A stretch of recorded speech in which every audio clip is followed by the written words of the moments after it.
Eu quero meditar na palavra do Senhor. Eu vou ler vários textos, na verdade, hoje. Eu fiquei pensando, quando chega assim a Páscoa, você começa a refletir sobre a crucificação de Jesus, você começa a refletir sobre a morte do nosso Senhor, sobre a sua ressurreição, E eu fiquei pensando que antes de Jesus ser pendurado naquele madeiro, o nosso Senhor, ele teve um processo, Ele teve um caminho para que se pudesse ser percorrido. Houve um caminho, e esse caminho normalmente é chamado de Via Crucis, com C. Crucis. Repita comigo, Via Crucis. É uma expressão latina que significa o caminho da cruz. Amém? Também conhecido como a Via Dolorosa, Mas, obviamente, eu vou estar lendo aqui alguns textos da Palavra de Deus que vão perpassar os momentos que o Senhor Jesus, alguns episódios que aconteceram com o nosso Senhor Jesus Cristo, antes dele ser pendurado no madeiro. Ontem nós pregamos sobre 5 milagres na crucificação de Jesus. Hoje, nessa mini vigília, eu quero falar sobre alguns eventos, algumas situações que aconteceram antes de Jesus chegar até a cruz, o caminho da cruz. Amém? O primeiro texto que eu quero compartilhar com os irmãos, refletir, meditar nessa noite, em nome de Jesus, está no Evangelho de Mateus. Nós vamos trabalhar somente com Mateus, em vários textos distintos. Mateus capítulo 26.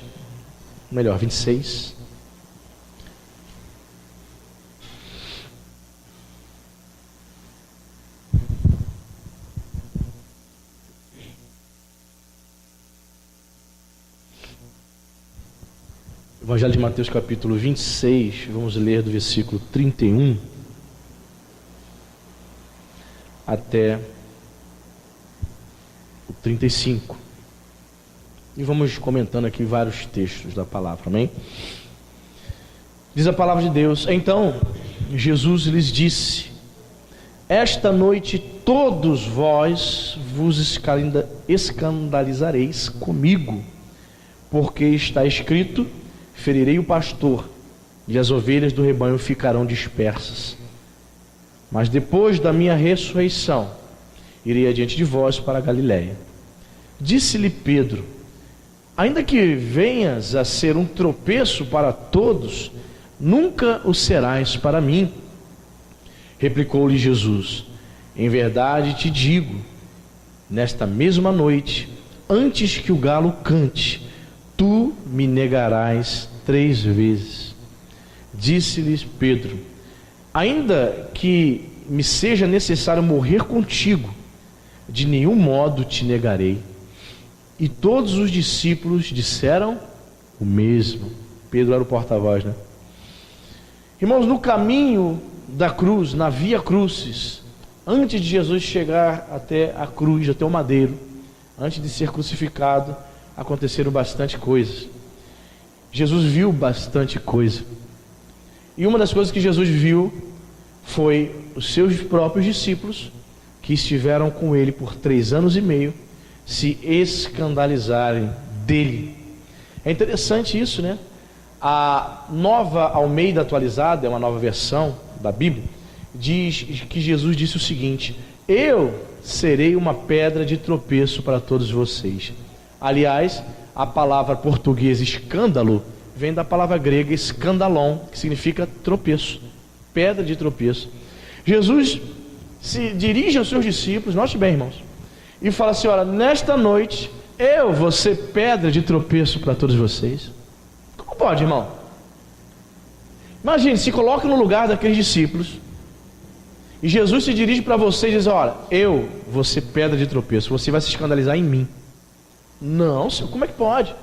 Muitas vezes falamos como Pedro, né, irmãos? Fazemos tantas promessas para o Senhor. Senhor, eu vou te seguir. Senhor, esse ano de 2019 eu vou ler a Bíblia toda. Não começou nem uma página de Gênesis, já estamos já em abril já. Fazemos tantas promessas para Deus. Dizemos que vamos fazer, Senhor, eu te amo. Fazemos tantas declarações de amor para o Senhor. Pai, como eu te amo, como eu te adoro. No momento dos louvores, erguemos as mãos, expressamos o nosso amor com gestos, com atitude, levantando as mãos, cantando. E muitas vezes, demonstrando até uma certa autoconfiança, dizemos como Pedro: jamais te negarei. Interessante, né? Jesus diz para eles: vocês vão se escandalizar em mim. Tem muita gente tropeçando em Cristo. Jesus disse: eu vou ser uma pedra de tropeço para vocês. Tem muita gente se escandalizando com o Senhor, porque muitas pessoas estão se chegando à igreja, se batizam, começam a congregar, começam a ouvir a palavra, mas elas não estão dispostas a pagar o preço da renúncia, de carregar a cruz, de ser fiel, de renunciar a si mesmo. Não estão dispostas, irmãos. Então elas têm complicações. No meio da caminhada, ela se perde. Ela comete tantos deslizes, ela fica confusa, perdida, mais perdida que segue tiroteio, sem direção, achando que está ouvindo a voz de Deus, mas não está ouvindo a voz de Deus. Cheio de autoconfiança, a semelhança de Pedro: jamais eu vou te negar. Não. Verso 35, né? Disse-lhe Pedro: ainda que me seja necessário morrer contigo, de nenhum modo te negarei. Todos os discípulos disseram o mesmo. Olha, esta noite, é interessante, né, que o verso 31, eu fiquei pensando nessa questão aqui. Jesus dizendo: esta noite vocês vão tropeçar em mim. Jesus não disse amanhã. Jesus: ainda esta noite vocês vão se escandalizar. Vai acontecer uma coisa que vocês vão achar que são fiéis a mim, mas não são. Vocês vão embora. Olha, que coisa. Imagine Jesus aparecendo para você, dizendo isso para você. Você: não, Senhor, mas eu estou aqui na igreja, eu estou orando, eu estou buscando, eu estou lendo a Bíblia, eu estou orando, Senhor. Você vai me negar, rapaz. Você acha, você pensa que é fiel a mim, mas não é. Eu conheço o teu coração, você não conhece. Puxa. Esta noite, quando a noite escura, simbolizando os momentos difíceis da vida, vier, nós precisamos nos humilhar na presença de Deus, amém, irmão? Pedro em nenhum momento disse: Senhor, mas... Pedro poderia, né, irmãos, ter dito assim: mestre, mas como é que é isso? Eu tenho misericórdia. Poderia ter dito: Senhor, como é que é isso? Vamos nos escandalizar, vamos tropeçar em ti. Então, Senhor, então tem misericórdia, segura a minha mão, não quero cair não. Pelo contrário, demonstrou toda a autoconfiança, uma soberba, uma presunção que havia no coração de Pedro. A confiança de Pedro, escrevi no meus bolsos, a confiança de Pedro estava na sua força, na sua suposta estabilidade. Nos achamos muitas vezes preparados, impecáveis, nós não erramos, mas na verdade estamos cegos pela nossa presunção e pelo nosso orgulho. Quanta gente orgulhosa dentro da igreja. Deus que me perdoe. Coisa horrível. E o orgulhoso não reconhece que é orgulhoso. Sim ou não? Ele não conhece, não reconhece. Todo mundo vê, mas ele não consegue, está cego para a sua presunção. O apóstolo Pedro estava cego. Pedro não era tão fiel assim. Ele achava que era. Será que estamos aqui, estamos nos achando bambambãs, irmãos? Eu faço, aconteço na igreja, na casa de Deus, e eu sou super crente, eu sou todo poderoso. Não, pastor, jamais. Pastor, eu sou muito fiel a essa igreja aqui, jamais vou sair da Nova Vida.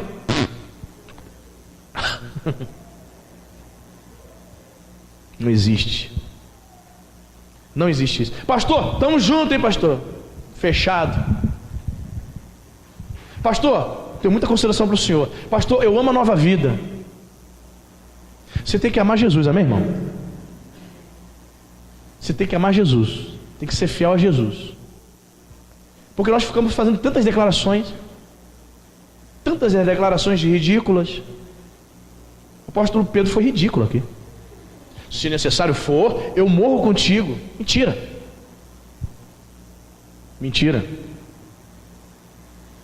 Eu não tenho coragem de fazer uma oração tipo dessa, irmão. Não tenho, sinceramente. Nunca tive coragem. Senhor, eu estou forte. Senhor, estou muito forte. Eu sou o cara. Pelo amor de Deus. Nós temos que sempre nos prostrar em humilhação diante do Senhor. Porque, veja bem, o coração é teu. Mas eu e você, nós não conhecemos o nosso próprio coração. O profeta Jeremias vai dizer que o nosso coração é corrupto, desesperadamente enganoso, corrompido. Então quem conhece o teu coração é o Senhor Jesus, amém? Nunca fique fazendo declarações, eu sou fiel, bata no peito, Senhor, eu morro contigo. Eu penso que a oração correta sempre seria dizer: Senhor, tem misericórdia, estou de pé por sua misericórdia e graça. O apóstolo Pedro achava que estava de pé. Existem pessoas que estão vindo na igreja e acham que estão de pé. Mas nesta noite, quando a noite vem, quando a escuridão chega na nossa vida, aí você demonstra quem você é. Jesus permite que a noite, que a escuridão venha na nossa vida, para nós revelarmos quem somos. Você está entendendo, irmão? Pastor, por que eu estou passando por isso? Pastor, eu nunca passei por esse vento, por essa noite escura. Por que eu estou passando? Deus quer extrair dentro de você o que está lá dentro. Quer que a máscara caia, toda a falsidade caia. Amém, irmão? Tudo aquilo que nós sejamos transparentes, autênticos diante do Senhor. Caiu a máscara de Pedro. Eu vou morrer com o Senhor. Mentira, Pedro. Ainda essa noite, rapaz, ele estava cego para a sua presunção, pelo seu orgulho. Muitos crentes orgulhosos, dizendo que Deus está falando com ele, não está falando nada. Muitos crentes orgulhosos, 2 anos de caminhada, já acha que é super crente, já conhece a Deus. Está enganado. Está enganado. O grande Tomás de Aquino, ele morreu jovem, com 49 anos. E deixou uma obra fantástica chamada Suma Teológica. Escreveu muito. Só que ele chega no fim da vida dele, ele morre com 49 anos. E ele para de escrever. Ele escrevia muito, monge, camarada não tinha filhos para cuidar, para levar para a escola. E ele só vivia escrevendo das coisas de Deus, meditando nas escrituras, escrevendo sobre a palavra. Escrevia. Escreveu muito. Existe para vender, até hoje. Quase 1000 anos depois. A obra dele ainda vende em vários idiomas, se você quiser saber. Suma Teológica de Tomás de Aquino. 6 volumes, grosso. Aí ele para de escrever, os alunos dele, os alunos que ele dava aula de teologia, os alunos procuram ele e falam assim: mestre, temos percebido que o senhor não tem escrito mais nada, só temos visto o senhor recolhido em oração. Aí ele respondeu: não, eu não tenho mais nada para escrever, não. A verdade é que eu não sei de nada, eu quero receber, eu quero aprender mais com Deus. Em outras palavras, ele passou mais de 30 anos escrevendo como teólogo, e ele entendeu no fim da vida dele que ele nada sabia. Tenta ler um texto de Tomás de Aquino na Suma Teológica e tenta fazer uma resenha para você ver se você entende alguma coisa. Um camarada, uma mente, filósofo, teólogo, estava lendo os textos dele, meu Deus do céu. Até para quem conhece teologia é difícil entender, porque o linguajar dele era profundo. Veja bem, era um cara profundo no tentar desvendar os mistérios de Deus da palavra. Mas chega um momento que ele fala assim: sei de nada, não vou escrever mais nada, eu só quero receber, eu quero descobrir a Deus. Você entende, irmão? A verdade é que nós não sabemos nada. O apóstolo Pedro achava que sabia alguma coisa. O apóstolo Pedro achava que sabia de alguma coisa. O que ele achava? Ele achava que estava tudo certo, que ele poderia morrer e dar a sua vida para o mestre. Disse-lhe Pedro, verso 35, ainda que me seja necessário morrer contigo, de nenhum modo. Não tem conversa, eu não vou te negar. Só que nós estamos negando ao Senhor tão facilmente, né, irmão? Com as nossas vidas, nosso comportamento, diante das pessoas lá fora. Nós não estamos declarando verdadeiramente que somos de Deus. Nós estamos envergonhando o nome de Jesus. O que tem de crente que está envergonhando o nome de Jesus? São vergonha para o Evangelho, confundindo aqueles que ainda não conhecem a palavra, aqueles que estão ouvindo ainda, sabe, conhecendo o Evangelho. Tem pessoas que estão fazendo vergonha. Sabe por quê? Porque a noite chegou e cegos como Pedro, para seu orgulho e sua presunção, caíram, se afastaram. Então, irmãos, o que Jesus viu a caminho da cruz, na via crucis? A primeira coisa que Jesus vê é os seus discípulos se escandalizando nele. Os discípulos não se escandalizaram nos fariseus, foram em Jesus. Será que você está preparado para receber uma palavra dura e você ficar com raiva e ir embora da igreja? Porque as pessoas se escandalizaram na palavra de Jesus, tropeçaram na palavra dele. Não foram na palavra do diabo não, na palavra de Jesus. Tem muita gente que não está preparado para ouvir a palavra de Jesus não, irmão. Vão tropeçar. Só que a desculpa dela para se afastar, para tropeçar, foi o Anderson que falou. Não foi Deus não. Ela nunca vai dar o crédito para Deus, ainda que a palavra esteja sendo pregada, ela vai dizer que é o homem. Ei, não passa pela cabeça do indivíduo não que Deus fala nesses dias não, irmão. Deus fala e usa os seus servos, irmão. Pois é, Pedro e os discípulos tropeçaram em Jesus, na palavra de Jesus. Porque é muito bom, querido. É muito legal você comprar aquela caixinha de promessa e de manhã tirar aquele versículo legal. Sua vida é uma beleza. Legal. Mas é quando a palavra confronta os teus pecados, confronta as suas mazelas, confronta os seus pecados escondidos, sua preguiça, seu relaxamento, seu desmazelo com a obra de Deus.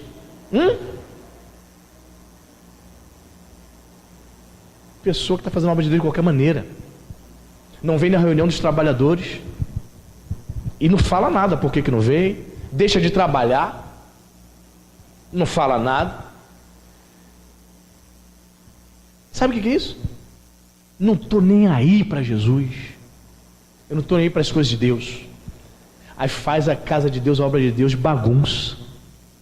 A Bíblia diz, né? Não farás a obra do Senhor de maneira relaxada, relaxadamente. Pois bem, Pedro tropeça em Jesus, não foi o diabo. Para refletir sobre isso, irmão. Vocês vão se escandalizar, vão tropeçar em mim, disse Jesus, não foi o diabo. Então temos que tomar cuidado, amém, irmão? Porque temos que lutar contra o diabo, contra a nossa carne, e ter cuidado para não tropeçar em Jesus. Escândalo. Vocês vão se escandalizar em mim. Quem está entendendo, irmão? Segunda coisa que Jesus viu no caminho da cruz, capítulo 26 ainda, versículo 36. Diz: em seguida, foi Jesus com eles a um lugar chamado Getsêmani e disse a seus discípulos: assentai-vos aqui enquanto eu vou ali orar.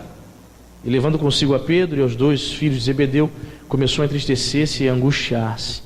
Então lhes disse: a minha alma está profundamente triste até a morte. Ficai aqui e vigiai comigo.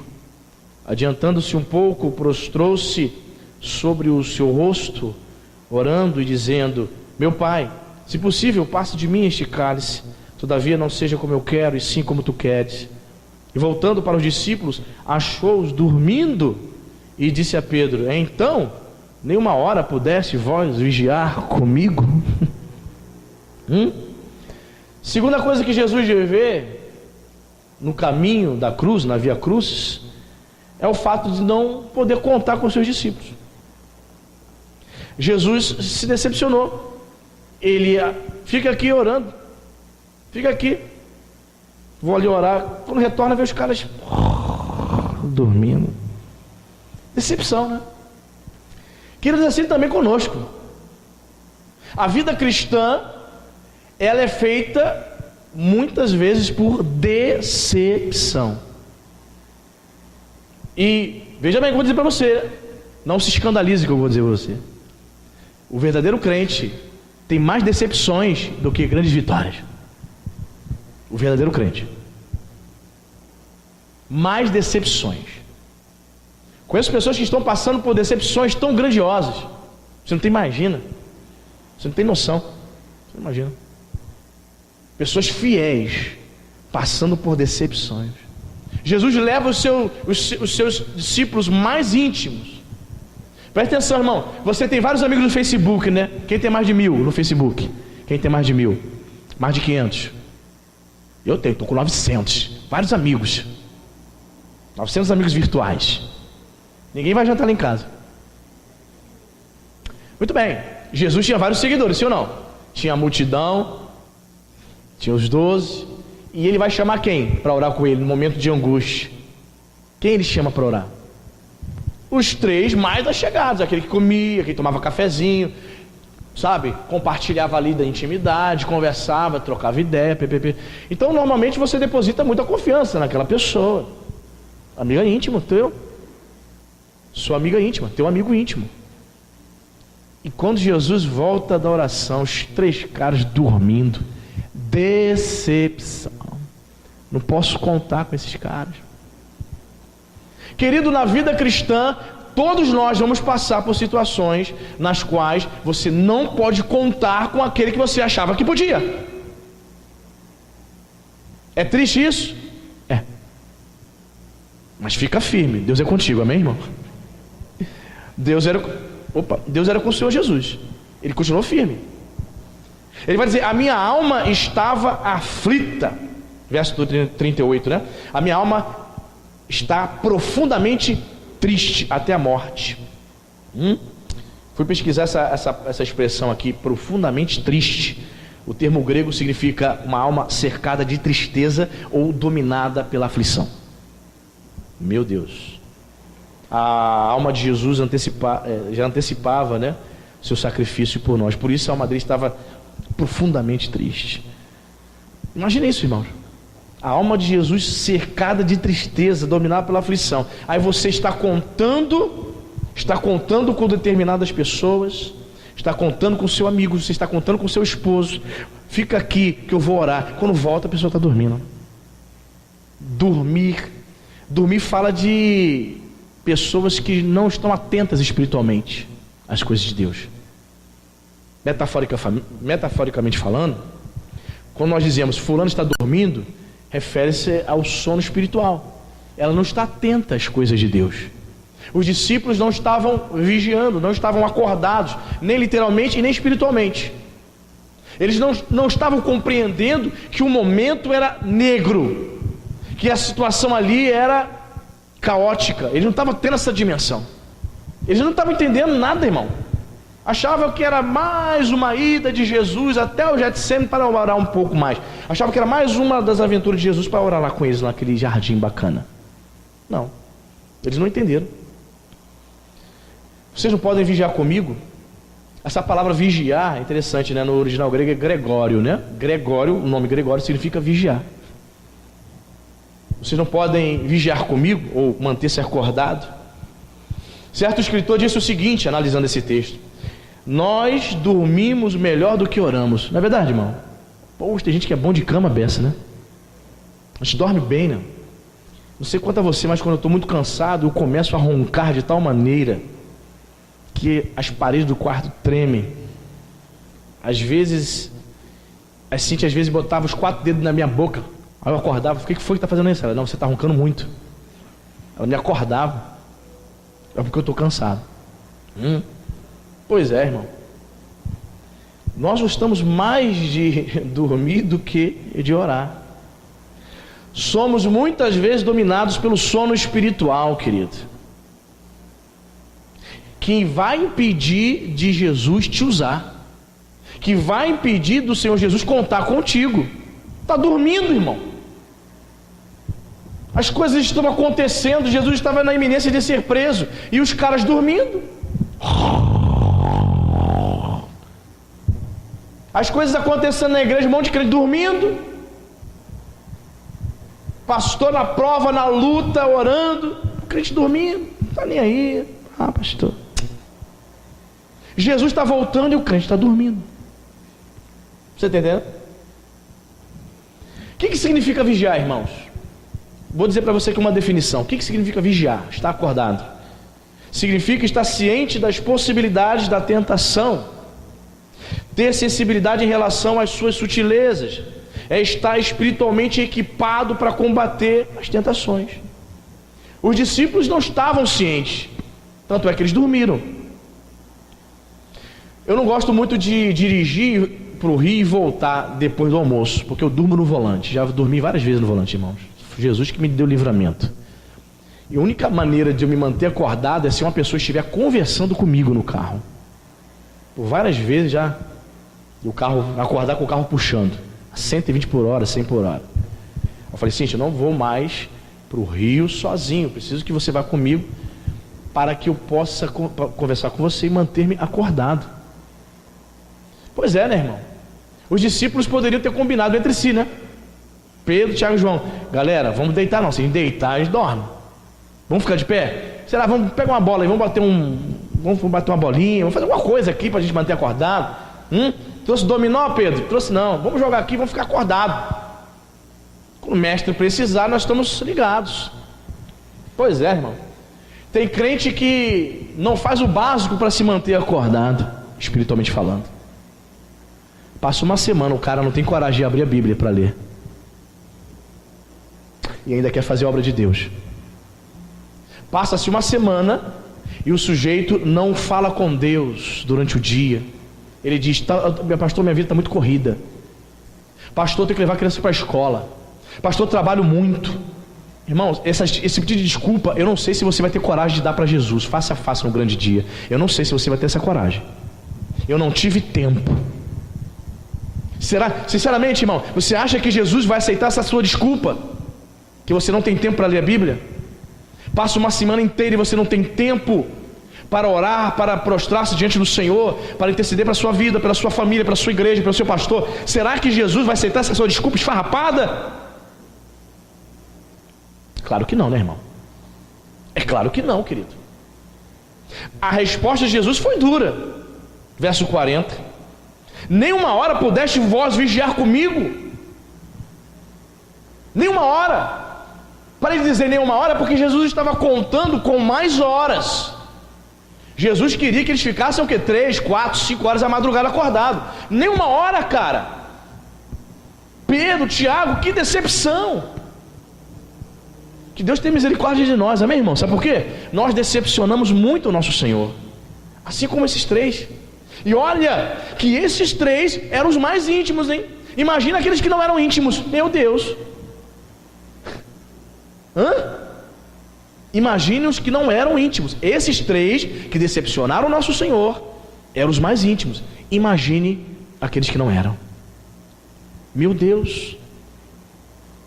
Queridos, é tempo de nós vigiarmos, estarmos acordados. Mais uma vez dizendo, a palavra Gregório, vigiar, significa isso, manter-se acordado. Não pudeste nenhuma hora? Rapazes, vocês estão demais. Não aprendeu nada. 3 anos e meio. Note bem, irmãos, esses discípulos andaram com o nosso Senhor por 3 anos e meio, para cima e para baixo. Não foi 3 anos e meio indo ao culto, só domingo, 2 horas de culto e indo embora para casa. Não foram 2 horas por semana de discipulado. Foi um discipulado intensivo. 3 anos e meio dormindo junto, comendo junto, andando para cima e para baixo. Eles sabiam de tudo a respeito de Jesus, os gestos de Jesus, a intimidade de Jesus, como Jesus comia, como Jesus bocejava, sabia de tudo, a intimidade do nosso Senhor. Por isso que eram amigos íntimos. Mas nem assim eles puderam ficar acordados para dar ali apoio ao mestre que estava prestes a ser preso. Jesus Eu fico pensando, meu Deus do céu, o Senhor olha para a igreja brasileira e o que o Senhor tem pensado? Você reflete sobre isso? Quando Deus olha para a igreja brasileira, primeiro, ele vê uma confusão, uma concha de retalhos, de denominações, ele vê uma concha de retalhos de doutrinas, de heresias, de falsos ensinos, de confusão. Essa semana eu vi uma postagem no Facebook, uma igreja, tiraram foto, né? Assim, no centro, assim, nesse corredor, pegaram várias Bíblias, muitas Bíblias, e espalharam, botaram elas abertas, assim. Várias Bíblias, dezenas de Bíblias. E tinha a chamada: venha caminhar sobre a palavra de Deus, para que a sua vida seja abençoada. Imagina você pisando na Bíblia, irmão, que coisa horrenda. O caminho da palavra. Meu Deus. Aí eu fico a pensar, Deus olhando para estas aberrações, para essas loucuras. Aí Deus olha para uma igreja bíblica, ortodoxa, igreja de nova vida, que prioriza a palavra, que prioriza o louvor, que foge dos modismos. Não, o próprio bispo Tito já disse: a nova vida não cresceu como uma universal da vida, porque nós não seguimos os modismos dentro da teologia da prosperidade. Senão teríamos se nos corrompido, mas teríamos crescido muito. Seria uma igreja inchada, mas vendida a teologia da prosperidade. Nós nos vendemos, nós não nos vendemos a essa teologia. Então a igreja de Nova Vida não cresceu tanto. Tanto que é que no aniversário da igreja, os bispos estão esperando 10 mil pessoas. E olhe lá, hein, se for 10 mil, quantas igrejas de Nova Vida, quantos crentes? Sabe porque os crentes estão desmotivados. Muito bem, voltando. Aí Deus olha para uma igreja bíblica, uma igreja ortodoxa, que não prega heresia, ok. Aí você vê os crentes ouvindo a palavra bíblica, mas não pratica nada. Entendeu? Fazem ouvir de mercador, entra aqui, sai aqui. Não há prática. Conta-se nos dedos quem pratica, conta-se nos dedos quem é submisso de verdade, conta-se nos dedos quem verdadeiramente está abraçando a obra de Deus, a fé, que está ali no seu propósito. Conta-se nos dedos. Mini vigília, na mini vigília, quando a gente está convocando o povo de Deus, Santa Ceia, mas nem isso, Santa Ceia, anunciar a ministração da palavra e anunciar a unção. Muitas pessoas, não interessa, estão dormindo, irmãos. Não interessa buscar a Deus. Olha que a igreja primitiva se reunia diariamente, hein? Se fôssemos crentes no tempo da igreja primitiva, será que nós conseguiríamos nos reunir todo dia para orar? Hã? Você responde para você mesmo. Para orar e ouvir palavra? Ou a nossa vida corrida nos impediria? A igreja primitiva era todo dia, não tinha folga não. Hoje a gente tem terça, quinta, domingo, mas a gente escolhe, né? Não, vou desse aqui, nesse aqui não, passa aqui. Isso aqui eu gosto mais, isso aqui eu gosto menos, o horário eu não gosto. Percebe, querido? Como a gente está distante? Percebe como nós estamos dormindo espiritualmente? Pois é. Na via crucis, no caminho da cruz, Jesus viu, decepcionou-se com os seus discípulos. E infelizmente, muitas pessoas estão decepcionando o Senhor nesses dias. Terceira coisa que Jesus viu, Mateus 26, 55, 56. Aí do lado aí, né? Diz a palavra de Deus aí: naquele momento disse Jesus às multidões: saístes com espada e porretes para prender-me, como a um salteador? Todos os dias no templo eu me assentava convosco ensinando, e não me prendestes. Tudo isto, porém, aconteceu para que se cumprisse as escrituras dos profetas. Olha o que diz o versículo: então os discípulos todos, deixando, fizeram o quê? Fugiram. Olha que interessante, irmãos.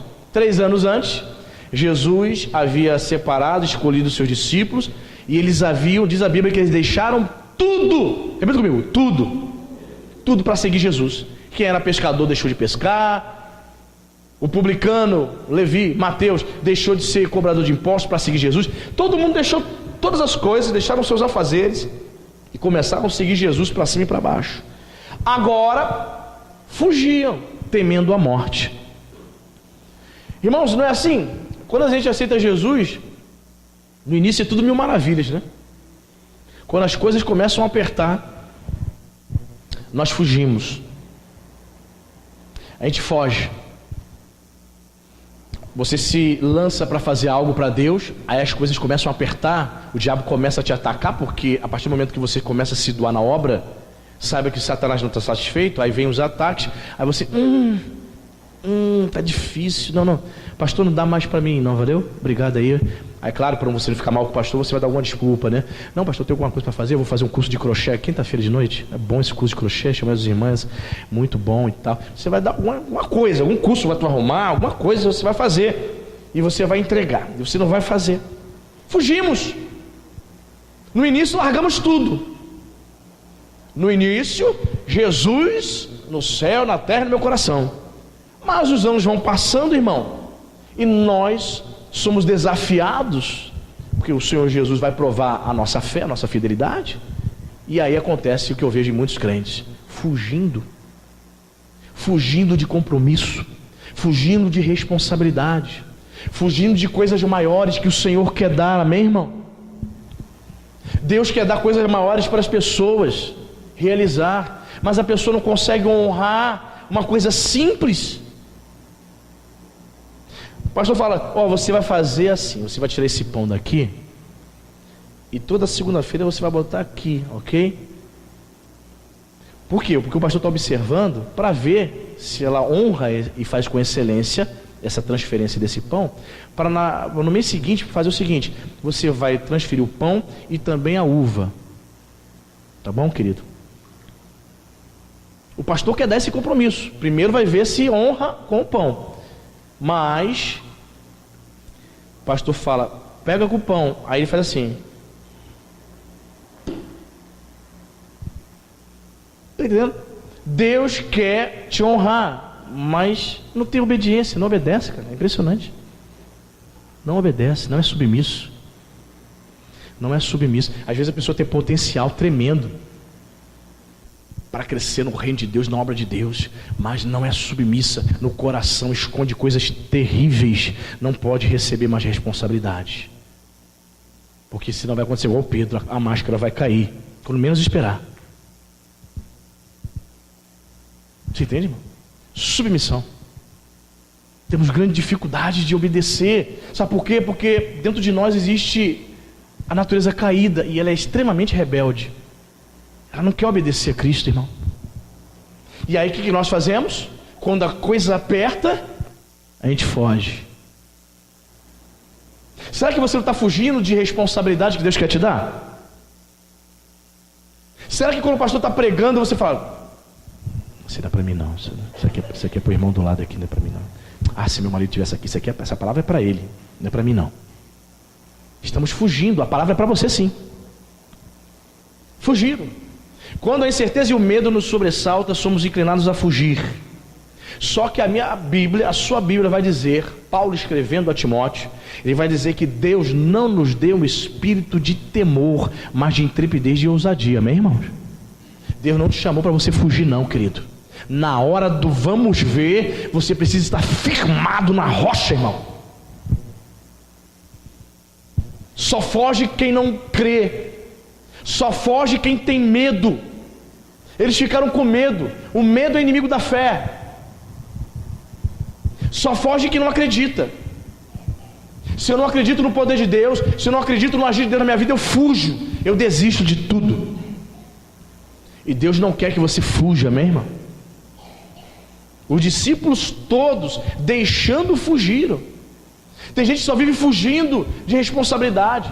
Deus quer abençoar, Deus quer fazer ela progredir, e ela vai fugindo. Hoje não. Não. O pastor não fala mais nada, não chama mais, só recebe não. Até quando você vai ficar fugindo, irmão? Quando as coisas apertam, quando o compromisso aumenta, quando a responsabilidade aumenta, quando se exige um pouco mais do seu tempo para Deus, você foge?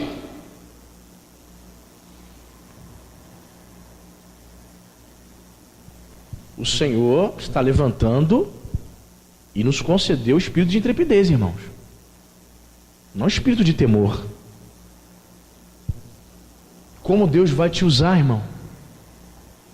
Será que você tem coragem de dizer para Deus, sinceramente, não é superficialmente não, fazer essa oração? Senhor, eis-me aqui, usa-me a mim, envia-me aonde quer que o Senhor queira. Tem coragem de fazer essa oração, irmão? Olha que Deus responde e vai pedir, hein? Deus ouve e pede. Pede seu tempo, pede seu dinheiro, seu talento, sua vida. Está disposto a dar? Muitos de nós não estamos. Fazemos como os discípulos. Fazemos o quê? Fugimos. Veja o que Jesus está vendo a caminho da cruz, na via cruz. Ele foi escândalo para os discípulos, ele se decepcionou com os discípulos, e agora ele estava vendo os discípulos, olha, fazendo como aquele desenho animado, aquele leão da montanha, saída pela direita. Pois é. O que Jesus viu mais, pastor? Tem mais coisa. Capítulo 26, versículo 59.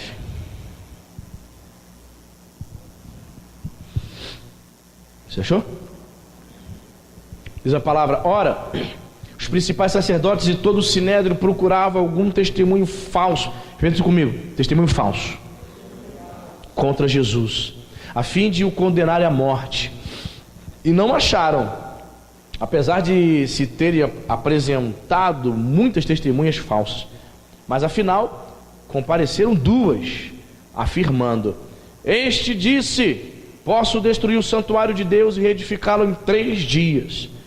E levantando-se o sumo sacerdote, perguntou a Jesus: nada respondes ao que estes depõem contra ti?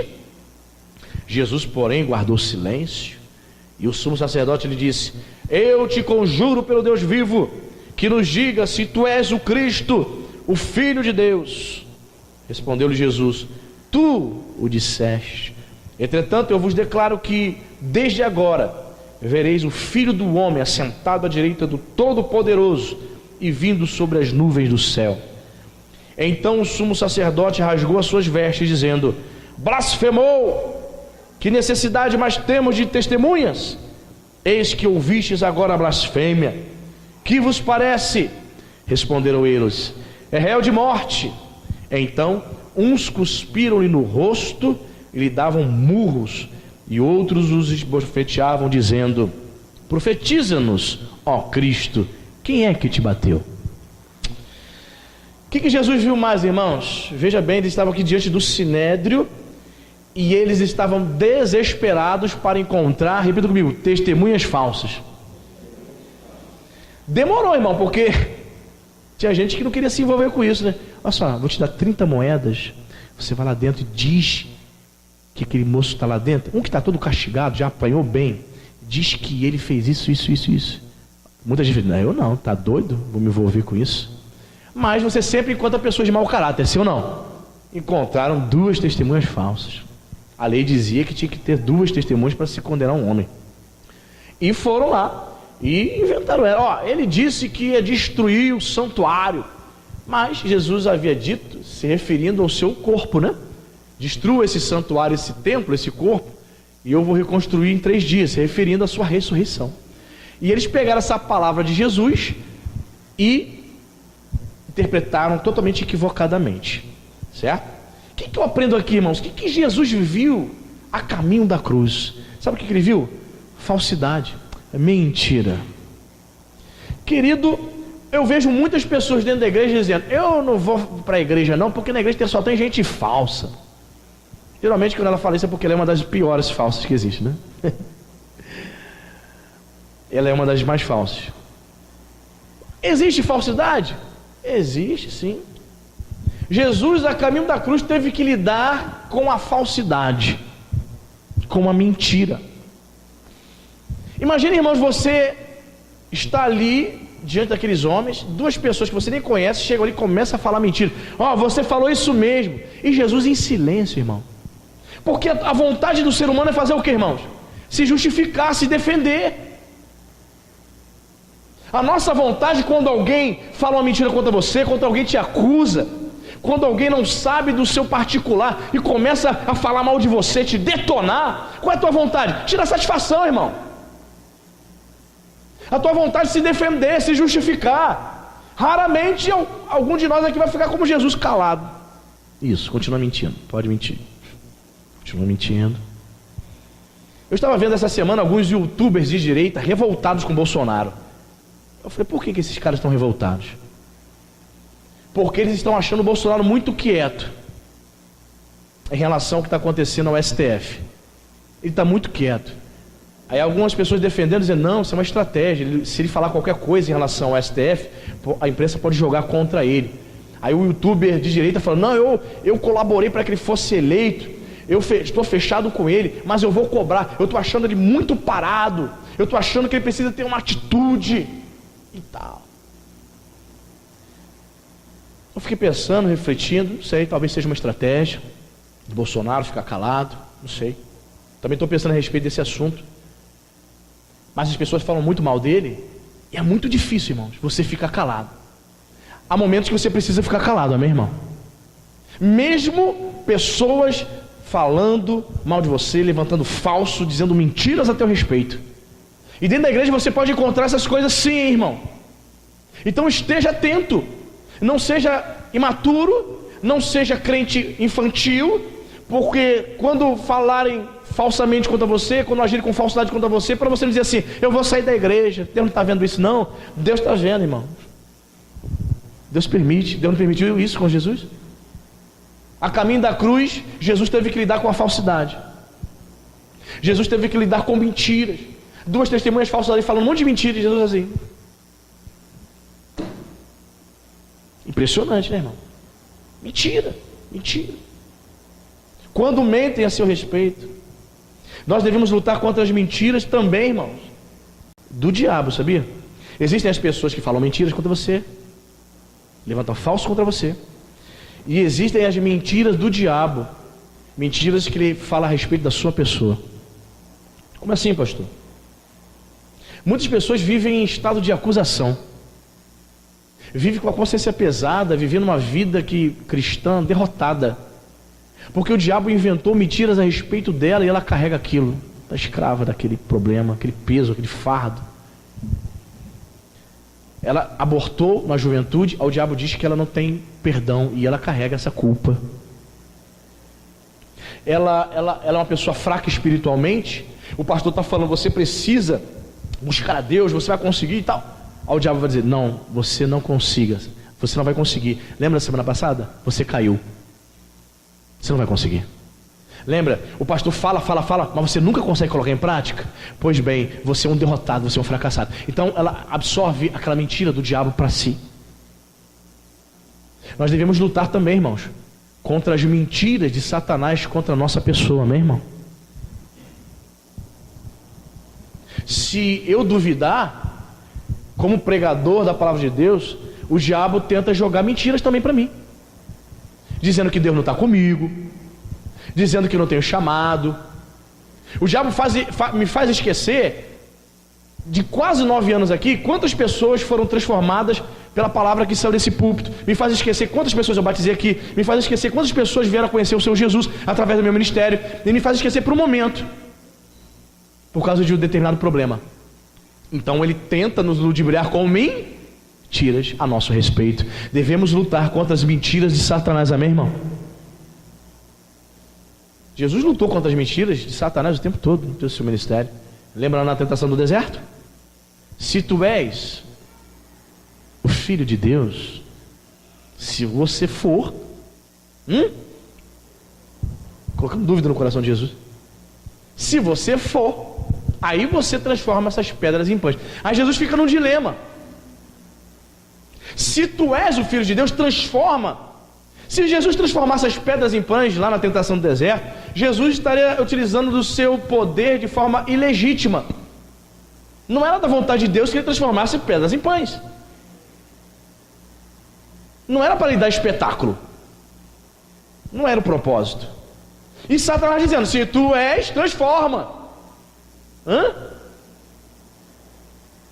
Quantos jovens, quantos maridos crentes já receberam cantadas de mulheres na rua, na empresa, e o camarada fala assim, querida, eu não quero sair com você, por favor, para de me importunar, Mas você não é homem?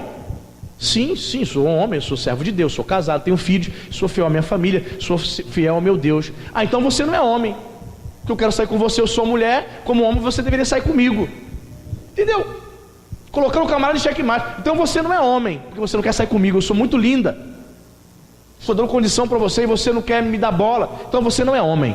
Eu vou espalhar para a empresa toda que você não é homem. Olha só como Satanás coloca a pessoa em xeque.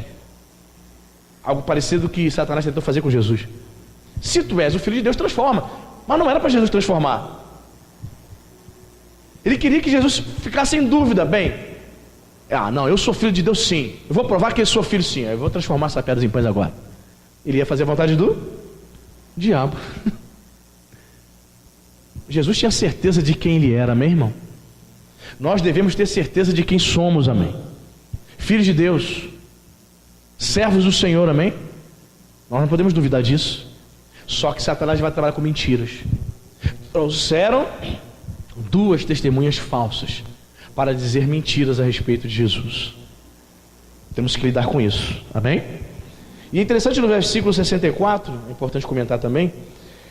Respondeu Jesus: tu disseste, entretanto eu vos declaro que desde agora vereis o Filho do Homem assentado à direita do Todo-Poderoso e vindo sobre as nuvens do céu. É como se Jesus estivesse dizendo assim: sou eu mesmo, eu sou o Messias, ok?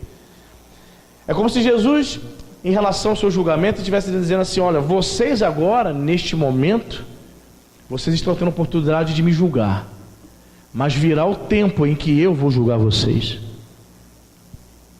Esses homens aqui não tiveram uma visão literal de Jesus vindo. Talvez eles, como representantes da nação judaica, representantes religiosos, eles estivessem ali simbolizando religiosamente toda a nação. E de fato, irmãos, haverá o tempo em que o Senhor Jesus vai voltar, a segunda vinda de Cristo, e diz a Bíblia que todo olho o verá. Os judeus que transpassaram o nosso Messias reconhecerá o Messias, vai aceitar Jesus como Salvador somente lá no final dos tempos. Por enquanto, eles ainda estão esperando um Messias, né? Quando o anticristo surgir, eles vão acreditar que o anticristo seja o Messias por eles esperado, infelizmente. Então é como se Jesus estivesse dizendo assim: vai chegar o dia, vocês estão me julgando agora, ok, usando da mentira. Enquanto hoje vocês me julgam, virá o tempo em que eu julgarei vocês. Quinta coisa que Jesus viu, Mateus 27, vamos aí pular para Mateus 27, versículo 27. A caminho da cruz, havia crucis. O que Jesus viu mais antes de ser pendurado no madeiro? Mateus 27, 27. Diz a palavra: logo a seguir, os soldados do governador, levando Jesus para o pretório, reuniram em torno dele toda a coorte, e despojando das vestes, cobriram-lhe com um manto escarlate, tecendo uma coroa de espinhos, puseram-lhe na cabeça, e na mão direita um caniço, e ajoelhando-se diante dele, o escarneciam, dizendo: salve, rei dos judeus. E cuspindo nele, tomaram o caniço e davam-lhe com ele na cabeça. Depois de o terem escarnecido, despiram-lhe o manto e o vestiram com suas próprias vestes. Em seguida o levaram para ser crucificado. Quinta coisa que Jesus viu, irmãos, a caminho da cruz, fazendo ele de palhaço. Escarneceram do Senhor Jesus. A palavra escarnecer, no original grego, é uma palavra chamada empaidzo, que significa isso: ridicularizar, zombar. Interessante, né?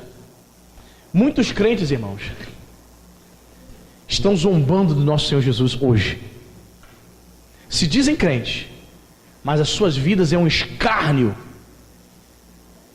Muitos cristãos fazendo até mesmo a suposta obra, a forma como ele lidar com as coisas de Deus, uma irreverência, uma falta de respeito, uma falta de compromisso com as coisas de Deus.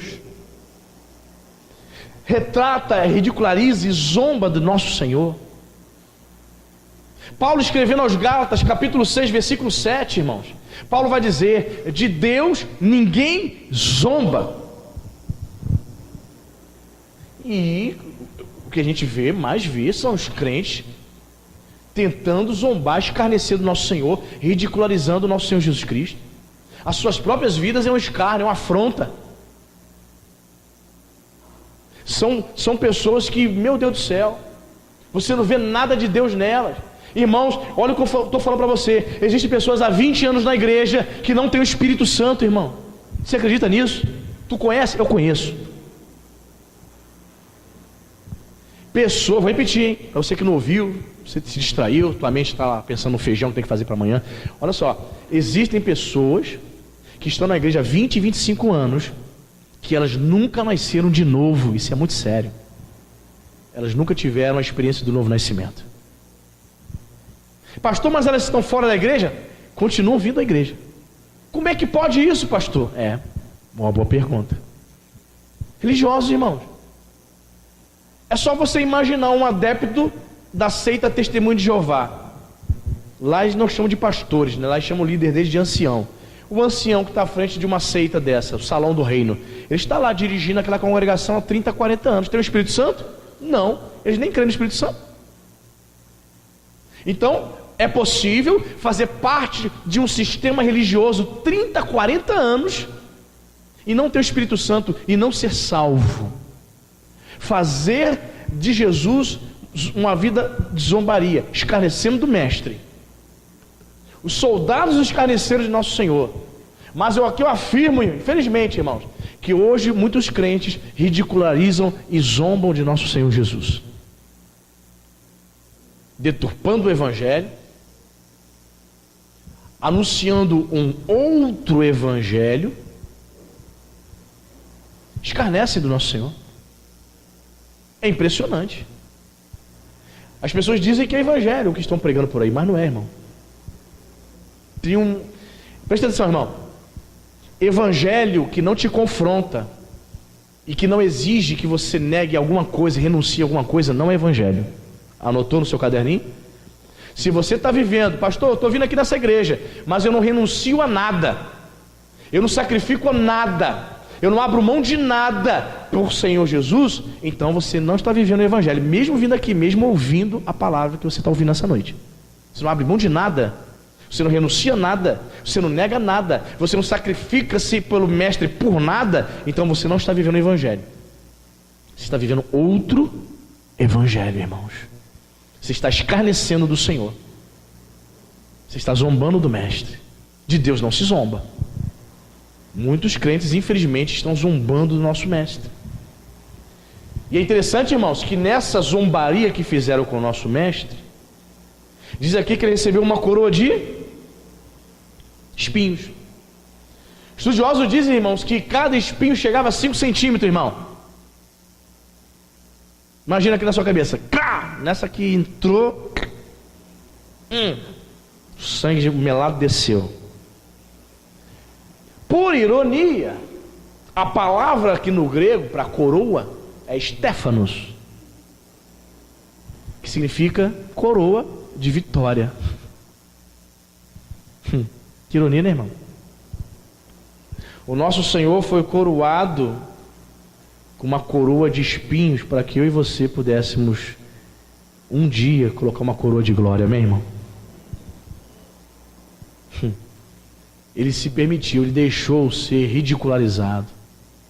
Aí muitas vezes a gente vê pregador ridicularizando Jesus, stand-up, dizendo que é evangelho da graça, contando piada, uma hora contando piada, o povo tudo no pecado, o povo tudo fazendo uma arruaça na igreja, e o pessoal aplaudindo. Tem seguidores, né? Milhões. Parabéns.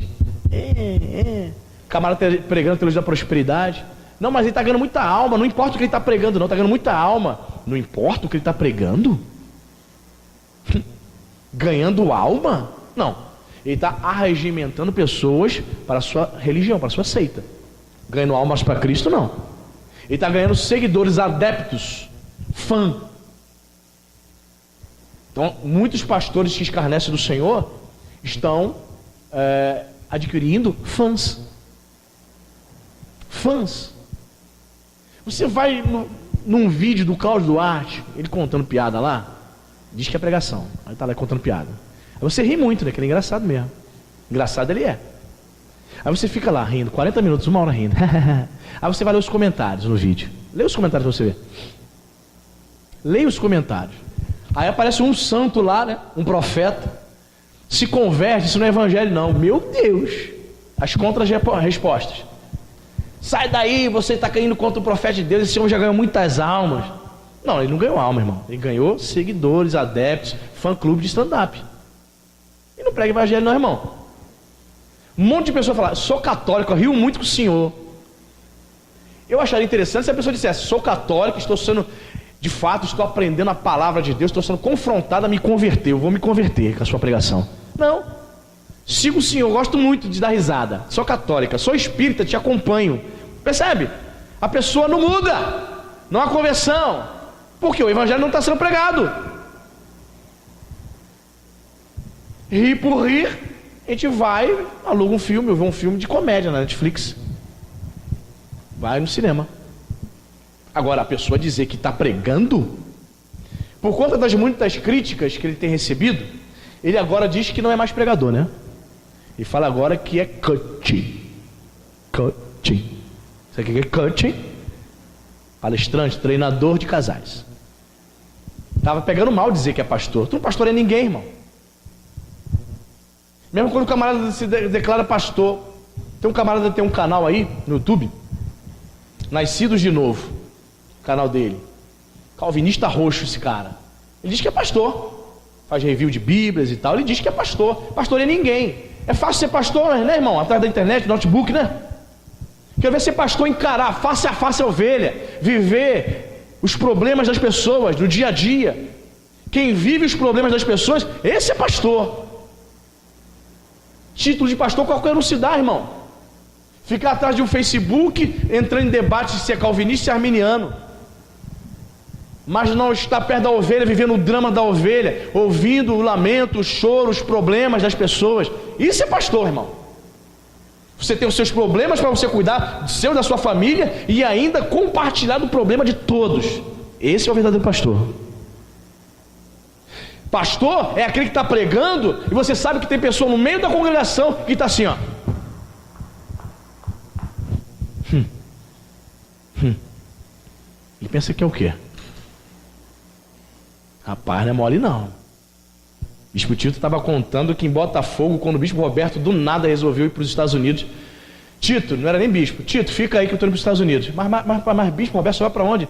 Ah, eu vou voltar para minha terra, quero saber do Brasil. Mas não, foi embora. O Bispo Roberto tinha esse rompante. Ele falou, meu Deus, e agora? Aí domingo de manhã, o Bispo Tito pregando lá em Botafogo. Aí ele, cadê o Roberto? Cadê o Bispo Roberto? Ele, bem, irmãos, o nosso bispo, ele foi para os Estados Unidos. Quando é que ele volta? Eu não sei. O senhor que vai ser o pastor? Por enquanto os irmãos vão ter que me aturar. Irmãos, ele falou que um monte de gente se levantou. O pessoal amava o bispo Roberto, mas o bispo Tito, eles achavam que o bispo Tito é metido, não gostava dele. Pronto. Ele falou, irmãos, eu pregando os camaradas lá atrás, os diáconos, os obreiros assim ali. Deixa ele ver, pessoal. O pessoal pronto para pegar ele, né? Irmãos, foi um momento muito difícil, porque muita gente não concordou que ele tivesse assumido a igreja de Botafogo. Ele falou, foi muito difícil. É muito difícil, irmão, você pregar e você saber que a pessoa está no teu meio aí e ela está te desafiando. Ela não concorda em nada contigo, está ali, não sei porquê, mas está ali te desafiando. Não te encara mais. É horrível, irmão. Horrível. Aí Satanás vem com as suas mentiras, né? E fala assim pro pregador, sério mesmo, tu tem que aturar um negócio desse? Tem que aturar mesmo um negócio desse? Pra quê? Irmão, complicado, irmão.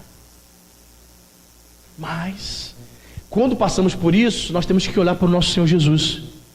Escarneceram dele, enfiaram uma coroa de espinho de cravando 5 centímetros na cabeça dele. Tac! Pegaram o caniço e tá, tá! Salve, rei dos judeus! Escarneceram dele. Se escarneceram do nosso Senhor Jesus, o que você acha que vão fazer comigo e contigo? se zombaram e escarneceram do nosso mestre, o que você acha que vão fazer contigo? Tu acha que vão levantar falso testemunho contra você? Você acha que vão escarnecer da sua pessoa, sim ou não? Ah, vão, irmão. E as pessoas não têm piedade. As pessoas não têm piedade. Falei para você, já passei por isso aqui, irmão. Certo senhor, ele... até contei isso aqui já, alguns sabem, né? Ele ficou com raiva de mim, um irmão que congregava aqui, um senhor, deve ser meu pai.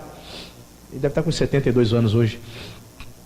Mas ele ficou com raiva de mim, por quê? Porque quando eu não tinha carro, em 2011, 2012, eu ia a pé, né? Ia para casa, a pé. Morava aqui no 15 e tal. Aí ele sempre gostava, pastor, eu vou dar uma carona pro senhor, tal. Tá legal. Aí me dava carona. Às vezes eu não queria tomar carona. Irmãos, presta atenção. Eu sou uma pessoa que se eu me sentir que eu sou pesado a você, eu me sinto mal. Se eu sentir que eu estou sendo pesado para você, eu me sinto mal. Passar pela minha cabeça que estou sendo um peso para você, eu me sentiria mal. Então eu nunca quis dar trabalho, sabe? Sou uma pessoa assim. Aí às vezes eu falava assim, não, irmão, precisa não, pode ir embora, irmão, que eu vou caminhando, lá é pequenininho, eu vou no colo, tá tranquilo. Não, pastor, vamos embora, sem me insistir. Tá. Aí, irmãos, surgiu uma oportunidade de comprar um carro. O carro já estava lá na minha garagem, esse carro. Só que eu ainda não havia fechado totalmente, feito transferência de valores e tal. E foi numa quinta-feira isso. Eu poderia ter vindo para a igreja com esse carro, mas como eu não havia fechado a transferência, né, documentação, eu falei para assim, eu não vou para a igreja com o carro não. Quando eu disser, o carro é meu, totalmente meu, aí domingo eu vou para a igreja. Então eu vou confirmar na sexta isso. Aí na quinta-feira teve culto, eu não vim de carro. Aí esse irmão foi me levar em casa. Aí ele me deixou na porta da garagem, de dentro do carro, ele viu que tinha um carro lá dentro. Só que eu não falei nada para ele. Não senti de falar nada. Ainda não havia sido concretizado, entendeu? Aí o carro estava lá. Irmão, para quê? Meu Deus. Teve um irmão que foi para o Rio com ele. Aí esse irmão falou, pastor, o irmão fulano olha, ele quer te matar. Foi por quê, irmão?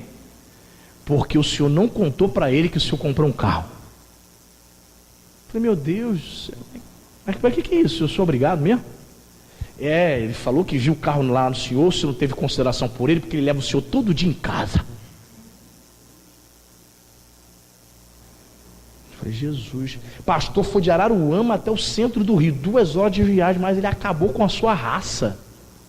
Eu falei, Jesus. Irmãos, morri para ele daquele dia. Daquele dia em diante ele vinha para o culto, ele era auxiliar, ficava em pé. Já viu? Olhando por cima. Na hora da palavra, 1 hora de palavra, em nenhum momento ele olhava para o pregador. Ele ficava só, fingindo que estava lendo a Bíblia. Fazia assim, 1 hora. Irmão, torturante. Para ele era tortura isso, irmão. Sim ou não? Você está num lugar onde você não acredita, você não confia, você não respeita, você não aceita mais nada que o pregador está falando. Isso é tortura, tem que ir embora. Tem que meter o pé, irmão. Isso é tortura. Tanto para o pregador quanto para a pessoa mesmo. Terrível. Eu não sou bobo, né, irmão? Eu comecei a perceber algumas coisas estranhas, né? Eu percebi, né? Já vi, né? Pelo comportamento da pessoa, eu chamei ele. Falei, querido, um papo com o senhor. O irmão está bolado com a minha pessoa. O senhor está percebendo que o senhor mudou, o senhor está diferente. Aconteceu alguma coisa? Porque o senhor comprou o carro, porque o senhor tinha que ter me contado primeiro com a consideração. Estou esperando ser considerado. Com consideração? Se eu comprar uma casa, eu tenho que te anunciar. Tem que botar no LX. Se eu comprar um carro novo, eu tenho que anunciar para você. Onde está escrito isso? Então as pessoas às vezes criam umas coisas, demonstrando toda a sua superficialidade, sua imaturidade. E ela só está esperando uma suposta falha. Para ele foi uma falha. Foi um pecado imperdoável do pastor. Enfim, de modo que ele foi protelando, só ficava falando mal de mim dentro da igreja, falando mal, chamava o irmão, falava mal de mim, chamava o irmão no canto, falava mal de mim, chamava o outro ali, falava mal de mim. Então até que ele fez uma rebelião aí na igreja, saiu ele e mais algumas pessoas. É claro que isso ia dar nisso, né? Eu precisei dizer algumas coisas aqui e ele ficou com muita raiva, de modo que ele falou que passou mal, quase infartou de tanta raiva de mim. Eu falei, meu Deus, estou passando raiva mesmo para as pessoas, né? Jesus, meu Deus do céu. Irmão, será que é eu mesmo que estou passando raiva? Olha o coração desse indivíduo, irmão. Como é que está o nosso coração, querido? As pessoas estão dentro da igreja e elas, por natureza, elas já vêm lá do mundo sendo pessoas extremamente prestativas. Quando chegam aqui, elas demonstram todo o serviço. É aquela pessoa, gente boa, ela conversa com todo mundo, ela ajuda. Tá precisando de ajuda, Lincoln? Eu te ajudo. Daiana, tá precisando de ajuda? Eu te ajudo. Aí você fala, caraca, cheio do Espírito Santo. Nada, irmão, não é Espírito Santo não. Espírito Santo, isso é dela, da natureza dela. É uma pessoa prestativa. Precisa ter Espírito Santo para fazer o bem para os outros, não, irmão. Haja vista espíritas. Quem é que frequenta os orfanatos domingo? É crente? Quem é que vai nos hospitais, nos asilos? Espírita. Precisa ter Espírito Santo não, eles têm demônio, hein? Estão lá fazendo as boas obras, as caridades, porque os espíritos ordenam para enganá-los. Então a pessoa está dentro da igreja e muitos de nós nos enganamos. Nós pastores nos enganamos. Vamos agora ordenar esse irmão a diaconato. Olha quanta habilidade, quanta prestação de serviço. Nada, ela já era assim lá no mundo. Aí na igreja é natural e nós nos enganamos, aplaudimos. Olha, esse irmão é maravilhoso, maravilha, que espetáculo. Vamos ordenar o diaconato. Aí ordena o diaconato, ordena o pastor, aí destrói a igreja. Porque não é de Deus, não tem o Espírito Santo, está enganado. Complexo, irmão. Complexo. Estamos vivendo uma batalha, irmão. Há uma batalha que estamos travando e os crentes estão dormindo. Acha que estamos no mar de rosas. Não, há uma batalha. Jesus foi de ridicularizado. Colocaram uma coroa Estéfanos na sua cabeça, para que pudéssemos ter uma coroa de glória, amém, irmão? Jesus foi escarnecido no caminho da cruz. E por último, para que possamos participar da ceia, Mateus 27, 32. Olha o que aconteceu. Ao saírem, encontraram um sirineu chamado Simão, a quem obrigaram a carregar-lhe a cruz. Você vê, Jesus está na Via Dolorosa. Você vê nos filmes eles carregando, o ator carregando a cruz, né? Com a haste horizontal e a vertical, mas na verdade os condenados, eles não carregavam a cruz já formada, eles carregavam somente a haste vertical, o poste. E os estudiosos estimam que pesavam quase 50 quilos. Imagine, Jesus de quinta para sexta passou a noite acordado, apanhando, acabaram com Jesus cansado, arrebentado, coroa de espinhos. É óbvio que Jesus não conseguiria levar até o fim essa cruz, esse poste. Então, obviamente, Jesus deve ter caído várias vezes. O filme Paixão de Cristo retrata isso, né? Jesus não conseguiu levar. E o que os soldados romanos fazem, irmãos? Eles olham, lembre-se que a cidade estava cheia para Páscoa, muitas pessoas de fora. Estudiosos dizem que a cidade ficava com quase 2 milhões de pessoas, de judeus de outros países, que vinham para a festa da Páscoa. Então a cidade estava abarrotada de turista. E eles vendo aquele espetáculo, Jesus caminhando para ser crucificado. E Jesus cai. Aí os soldados, ei, vem cá você mesmo, carrega aqui para ele. Mas eu, carrega. Vai dizer não? Lá vai Simão, Cireneu. Cirene era uma cidade ao norte da África, irmãos. Hoje seria a atual Líbia. Alguns estudiosos acreditam que ele seria negro. Um negro prosélito do judaísmo estaria em Jerusalém para adorar, para oferecer seu sacrifício na Páscoa. Mas o nome Simão é um nome judaico, Shimon. Simão é um nome judeu. Então seria esse Simão um judeu que vivia em Cirene, no norte da África. Estaria ali por conta da Páscoa. Ou seja, uma pessoa que sequer morava em Israel, em Jerusalém, foi escolhida para carregar a cruz. Isso me fez pensar o seguinte: nós, irmãos, nós não pertencemos a esse mundo, mas nós estamos aqui, vivemos nele, amém? Nós não pertencemos a esse mundo, o nosso lar é o céu, amém? Mas temos que carregar a cruz. Simão de Cirene, o cara viajou de longe, do norte da África, milhares de quilômetros, para chegar lá pensando que ia curtir, né? Que é um passeio, né? Turismo, e adorar no domingo, na Páscoa e tal. Carrega a cruz. Caramba, eu vim para cá para passear, os caras me botam para trabalhar. Que isso, mano? E aí dele se dissesse não. E lembrando a você que carregar a cruz é símbolo de ir para a morte. Pois bem, nós não pertencemos a esse mundo, pertencemos ao céu. Mas ainda estamos nesse mundo, carregando a cruz. Simboliza morrendo diariamente para as nossas vontades, para fazer a vontade de Deus. Amém, irmão? Simão Cireneu carregou a cruz. Jesus, mesmo ferido ali, ele viu que alguém carregou a cruz. Ele viu que alguém o ajudou a cumprir o plano de Deus de morrer na cruz do Calvário. Que nós possamos morrer diariamente para nós mesmos, carregar a nossa cruz, para cumprirmos com o plano de Deus nesse mundo, amém? Nós não nascemos em vão. Você não foi chamado para servir ao Senhor em vão. Você não foi chamado para ser um religioso. Você foi chamado para servir ao Deus vivo, o Deus poderoso, o Deus que tudo vê e que está presente aqui nessa noite. Amém, querido? Em nome de Jesus.